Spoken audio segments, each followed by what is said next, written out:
Hey, it's Paul from howtonetwork.com. I've been asked by a lot of people over the years to help explain how to land your first IT job. Now, I'm going to do this in a bit of a strange way. Instead of just talking about how I got my job, I'm going to share with you my strategy. This worked for me, and it's worked for hundreds, thousands of people that I've coached through my websites over the years, and I've kept in touch with a lot of my students who are working in IT. There's quite a few case studies on my main website, which I'll show you in a minute. Now, I'll say zero experience. If you're working in IT but need to get ahead, you want to work for another company or get a promotion or something like that, then these strategies will help you also. You just need to tweak them slightly to your circumstances because obviously you've got some experience, which is really good. If you've never heard of me, these are just some of my books that you can find on Amazon for Cisco, CompTIA, TCP/IP, the certifications and IT skills. I used to work at Cisco TAC, which was my second job. I'll tell you my first job in a minute. I've been teaching and consulting in IT since 2002, and I've written quite a few books. And as the point I started earlier, I started knowing nothing. My website, my main one's howtonetwork.com. If you go there, you can actually see case studies of people who had no experience and got into IT. They obviously got certified, which I'll also discuss in a moment. That's my main website. I've also got 101labs.net and in60days.com, which is for CCNA. If you want more videos like this to get certification help and IT career help, then please subscribe and smack the bell. So, getting into IT. My first job is actually for Yellow Pages, and I'm going to share with you the strategy I used to get in there because I was working in the police. I didn't have any IT experience. So it's worth pointing out that everyone starts with zero experience. Even if you've gone to university and done a degree in IT or a master's or MCSE or whatever, we'll all start with zero experience. So we need to sort of crack that nut. But I just want to put that out to start with, that people won't have an advantage against you because they're all starting with the same level playing field. So the first thing is you must have a strategy.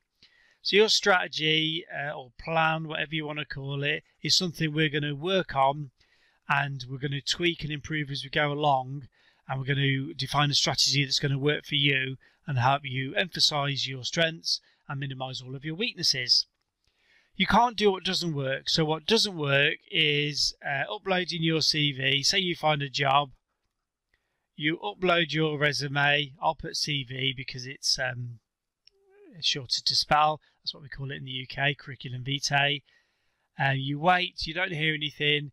You see a job, you submit your resume, and you go round and round in circles like this, and you probably will never hear anything. You won't get any interviews. So if that sounds familiar, this is a strategy that doesn't work. Now, before you start, you must do a couple of things. One's list your strengths, the other one's list your weaknesses. So your weaknesses are obviously will probably be your lack of experience. It could be your location. You could be shy. It's anything that you think is going to be weaknesses. Your strengths could be the other thing, which could be the opposite of your weaknesses. Experience, which I'll show you how to get. You could be in a good location where there's lots of businesses and high turnover of employees. It could be that you're confident. Strengths would be that you're highly motivated. And these are things that are all going to work in your favour. Also work out what you enjoy. I kind of made a mistake where I went for one particular career choice when I started because it paid really well, but I didn't really enjoy it. I just use my determination, but work out the things you enjoy, and the things are: do you enjoy working with people? Do you enjoy fixing problems? Do you enjoy the command line interface like coding, or do you prefer? Are you more a graphical visual person, and do you prefer the graphical user interface like Windows and server management software and cloud stuff?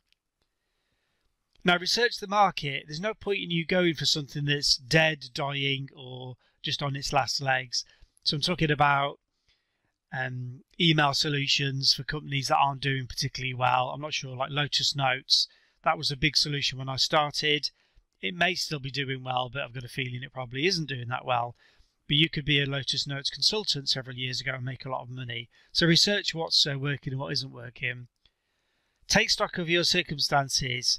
Is it urgent that you find a job in IT? Could you take your time and do it as a side project? Are you busy with family and other commitments? This other thing is non-negotiable. You must get certified. If you've got a lack of experience and no certification, you won't get an interview. And if you go to my website, howtonetwork.com, I will prove to you by looking at the case studies that people with no experience but a certification can get a job. So it's worked for them, it'll work for you. I recommend you start off with building a strong foundation, CompTIA. So maybe the A+ if you're looking to go to support, definitely the Network Plus, and I recommend the Security Plus only because security affects all of us, no matter what your role is in networking security. And Cloud Essentials. There's a Cloud Plus as well, but Cloud Essentials would be enough. So you build a foundation and then you choose your chosen career path. You could be generic IT or security, coding, project management, networking, Linux, cloud. There's a whole bunch of careers, as I'm sure you know. So this is a recommendation if you're looking for cloud, for example. Like I said, you must get your Network Plus because this is all your TCP/IP, your IP addressing, some basic security, wireless, a whole bunch of stuff. Then Cloud Essentials. Then you look at either getting certified in Amazon Practitioner or Azure Fundamentals. I don't think Google have got a Fundamentals. And then you build on that. So you could do Solutions Architect, SysOps, Developer, and all of the main cloud providers have got the same 3 streams generally. Now this is obviously just one example for cloud. You could adapt it for security or whatever you want. And the specializations as well. The other thing is get some experience. Now I said at the start you've got no experience, but how do you get it? This is the chicken and the egg. Well, this is exactly what I'll share, what I did for you. Part-time job doing anything IT. Now I'll give you an example. My friend got a job in a local department store selling printers. It was Hewlett-Packard printers, and he was doing that on Saturday and Sunday, I think for a full day or part-time. But what he did, he leveraged that experience doing something, anything to do with IT, and he actually got a job working for Hewlett-Packard.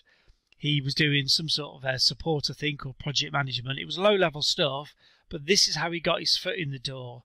Part-time, just a few hours a week, doing anything, and his was selling printers. So this is how you can get a foot in the door, and all we're looking for is something to put on your resume just to get over the lack of experience. Do some freelancing. So if you pass, for example, CCNA or A+, say the A+, you can support Windows, basic Linux, mobile devices, printers, these kind of things, and you can solve problems for small businesses. Find local businesses or colleges, ask if they need any part-time help or work. Now, volunteer. This is the last resort. By volunteering, I mean doing free stuff.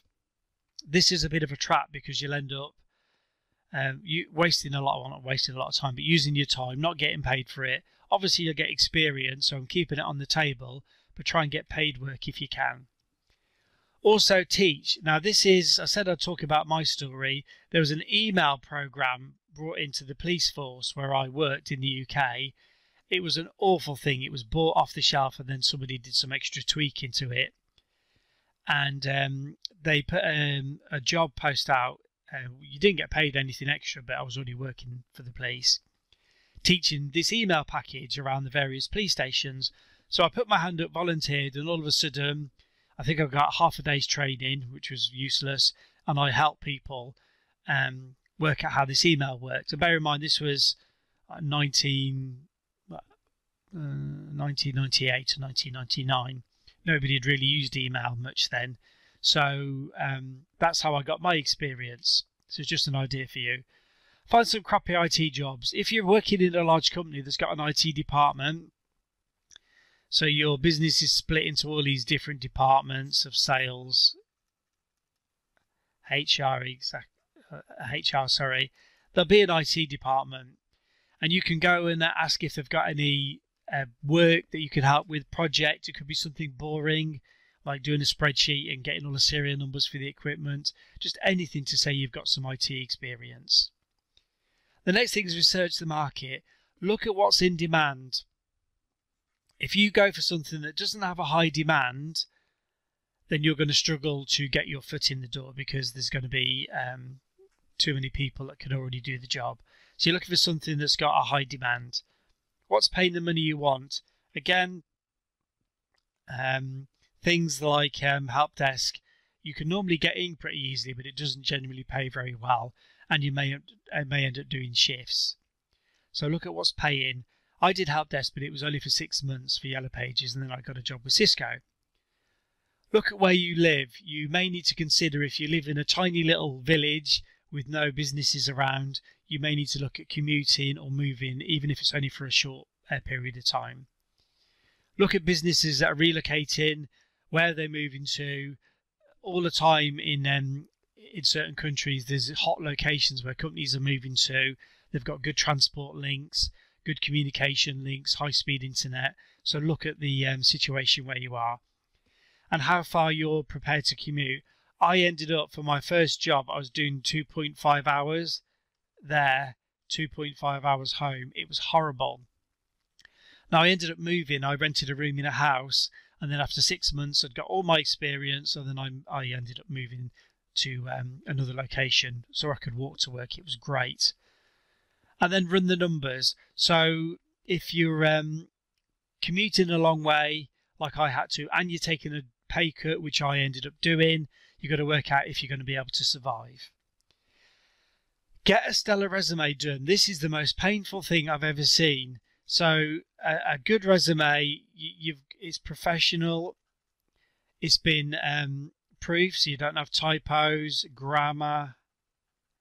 People who read your resume are looking for a reason. Say they've got 100, they're looking to get rid of 90, so they've got 10 left. So if your resume's got spelling mistakes, if it's done in some weird format where it's got love hearts or stars and things on, they're looking to get rid of it for that reason and be left with 10. And if people can't be bothered to do a good job on their resume, it means they're probably not going to do a good job for your company. So this is one thing where I recommend paying to get some help.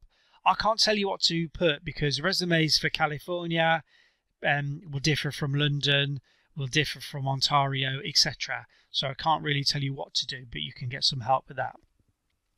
Look at a resume service. Tailor to match each job.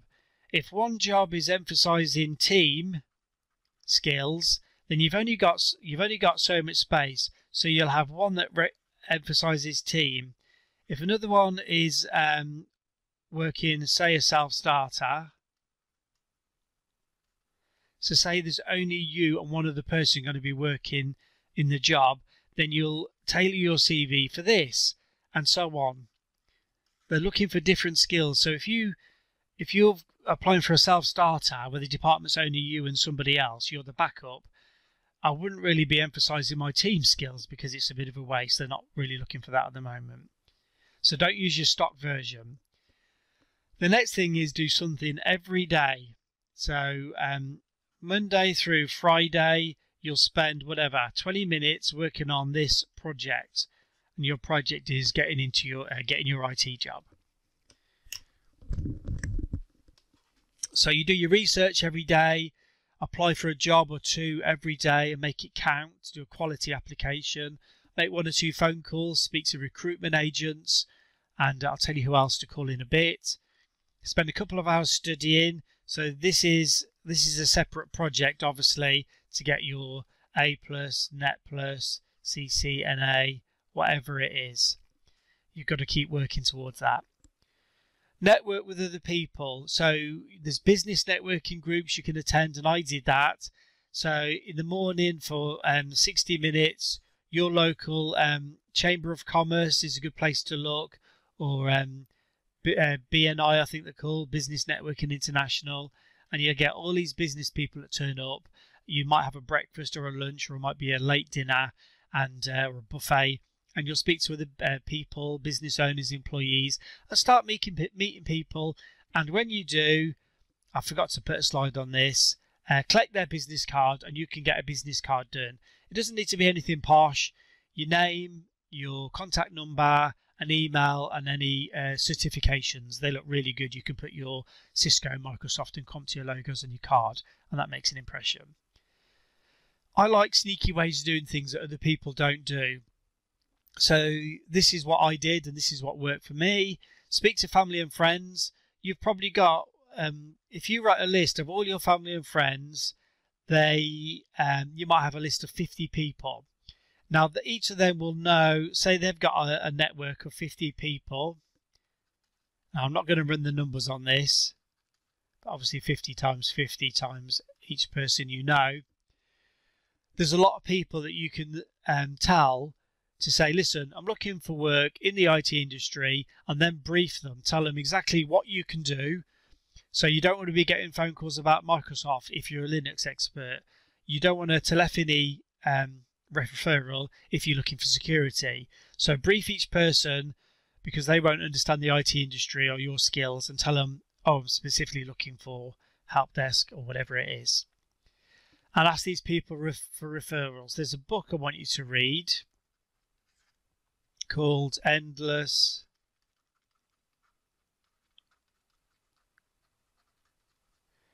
and it's Bob, I think it's B-E-R-G, Bob Berg. Sorry if I've got your name wrong there. Bob Berg, Endless Referrals. This is how to get people to talk about you and recommend you. Buy people a coffee. So what you can do is, if you know somebody, like your brother or sister, know somebody who's working in IT, say, oh, could I buy you a coffee sometime? Pick your brains, get some advice. And you never know, if that person likes you, they could recommend you in. And this has worked for me, so do it. Ask for advice from these people, get some tips. Don't be a pest, don't continually email them or phone them. After you've had a coffee, what I would do is, if you get their email them once and say, thanks. Even if it was you, even if you bought the coffee, thanks for your time. And depending on the circumstances, you can touch base with them every now and again. Go to exhibitions. These are brilliant. You go to the IT exhibitions. I did one for wireless. And I just went round and I spoke to the exhibitors. I didn't tell them I was looking for work. But I had some business cards and I had my resume. And as the conversation developed, they'd often ask, or nearly always ask, what I did. And I say, oh, I'm working, I do Cisco support. And a lot of them would be interested. And it's a very casual and warm way of getting a referral or an introduction. Go and speak at business events. I learned some basics, search engine stuff for Google when I started off, because I had a website. And I ended up just going to do talks at business events. And this, again, is a great way to meet people and establish your expertise and knowledge. Read the local papers, look for problems. Is a company got a security problem? Have they been hacked? Has somebody just been sacked or resigned or had time off for a baby? Look for these opportunities and then go and seize them. Review your progress weekly. So this is just your feedback cycle. You go around and around. Some things you will keep doing, some things stop doing, and some things you can tweak. What worked, what didn't work, and which leads do you need to follow up. And write it all down in a progress report. So just get a notebook and write down and treat it like a project. Use a CRM. This is customer relationship management. There's Salesforce. Now, don't use this because it costs thousands and it's overkill. You're probably going to have maybe a list of 20 contacts or so, 20 plus or minus of people to follow up with. So you could use a spreadsheet. The other one that's cheaper is ACT, A-C-T. Again, you might just want to use a spreadsheet. Who did you meet? What's their contact details, phone number, email, website? What did you talk about? Do you need to follow up? Do it grey if you're not going to follow up. Do it green if you're going to follow up. And put a date. And you need to do this because if you've spoken to 20 people, you'll forget who did you speak to, who wants to speak to you again, who's a good contact, etc. The job market is booming, especially with things like project management, cloud security, wireless. So this is a fantastic time to be looking and be trying to get your foot in the door. A few years ago, it was tougher. So my 30-second sales pitch here. I've actually got an entire course on how to get your first job in IT. If you're in IT, I've got another course telling you how to become a freelancer, i.e. consultant, even if you do it in your spare time. How to land your first IT job is 5 hours, mind maps, handouts, a whole bunch of tips. So if you enjoyed what I've got here, I've got far more. Just come to howtonetwork.com for 30 days. If you've got $1, I'll give you 30 days access. Use this special URL. Check the website first and then go to this special YouTube URL because you'll get a big discount. All the IT courses from beginner to high level, live Cisco racks, practice exams, expert support on the forum, career training, and I'll even help you pass your exams. Right, I need some coffee. I hope it helped. Drop a comment if you have got anything you want to say. Come over to howtonetwork.com and check the website out. Remember to use that special URL, and I'll see you on the next video. Bye-bye.